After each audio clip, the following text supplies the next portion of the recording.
A very good morning to all of you. আমি সবাইকেই বলি হাতের সামনে আমাদের রান্নাঘরে যা জিনিস অ্যাভেলেবেল সেটা দিয়ে চেষ্টা করো ডায়েট করার। এক্সপেন্সিভ জিনিস কিনে এনে ডায়েট করার কোনো দরকার নেই। আজকে যেটা নিয়ে আলোচনা করব সেটা হলো এই এলাচ। এই এলাচ কিন্তু বাঙালির রান্নাঘরে সবার বাড়িতেই অ্যাভেলেবেল থাকে। এই এলাচের কিন্তু অনেক উপকারিতা রয়েছে। যদি এই এলাচ দিয়ে ডিটক্স ওয়াটার বানিয়ে নেওয়া যায় এটা কিন্তু ভীষণ ভালো ওয়েট লসে হেল্প করে এবং তার পাশাপাশি ব্লাড প্রেশার কন্ট্রোল করতেও হেল্প করে এবং যাদের ইনডাইজেশনের ইস্যু রয়েছে তারাও কিন্তু এই কার্ডামাম ওয়াটার ইনটেক করতে পারবে। এই কার্ডামাম ওয়াটার আমরা কিভাবে বানাবো?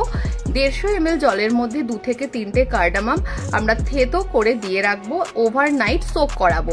Minimum soaking time 6 hours. পরের দিন জলটাকে কার্ডামাম সমেত ফুটিয়ে নিতে হবে এবং ছেঁকে নিলেই কিন্তু রেডি হয়ে যাবে এরকম কার্ডামাম ওয়াটার। তো সেক্ষেত্রে তোমরা এই কার্ডামাম ওয়াটার ইনটেক করে দেখতে পারো এবং অবশ্যই আমার সাথে ফিডব্যাক শেয়ার করো। ভীষণ উপকার পাবে এইটুকু তোমাদের কথা দিতে পারি। Thank you.